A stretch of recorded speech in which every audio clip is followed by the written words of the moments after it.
परम दयालु, परम कृपालु। कभी विचार किया है?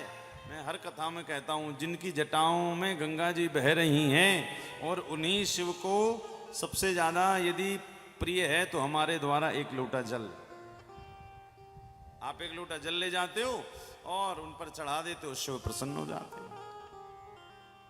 किंतु कई महाराज ऐसे भी आलसी हमने देखे हैं जो ना तो घर से लोटा लेकर जाते हैं ना जल लेकर जाते हैं। मंदिर कई लोटा, मंदिर कई जल, मंदिर कई शंकर जी, हर हर महादेव।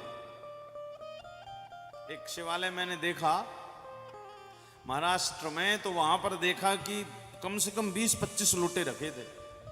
मैंने कहा पंडित जी ये लोटे थे? बोले महाराज जी यहाँ पर टाइम किसी के पास नहीं होता, ऑफिस ड्यूटी वाले हैं, गाड़ी खड़ी की, मेरे से लोटा मांगा, मेरे ही से जल भरवाया, मंदिर के शंकर जी चढ़ाकर चले गए। विष्णु पुराण में लिखा है कि जब आप मंदिर जाएं तो कई माताएं होती ना महाराज, घर से केवल घी ले गई और एक रुई की बत्ती ले गई, बाकी दिया मंदिर का ही। तो आपको पुण्य थोड़ी मिलता है, दिया जिसका होगा पुण्य उसके खाते में जाएगा, भले दिया आप लगा रही हैं।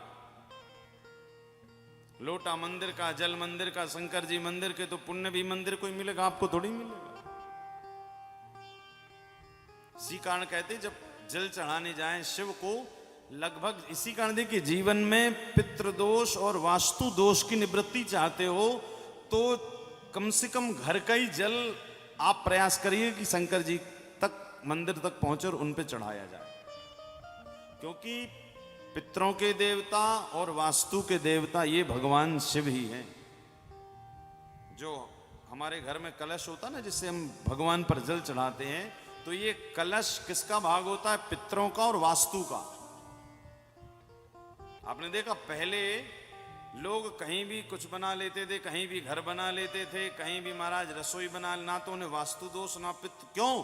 क्योंकि वो घर के कलश से जल निकालकर एक छोटा सा कलश बनाकर लोटे का, उसको फिर शंकर जी पर चढ़ाते थे। और जब वो हमारे घर का जल शिवालय में जाकर शिव जी की पिंडी पर चढ़ता था, तो हमारे जल के द्वारा हमारे जीवन के पितृ भी तृप्त हो जाते थे और जीवन से वास्तु दोष भी मिट जाता था। कब?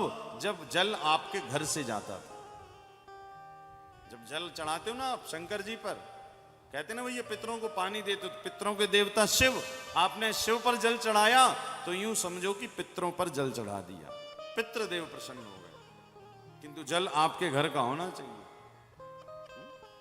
फिर कोई पितृदोष नहीं, कोई वास्तु दोष नहीं।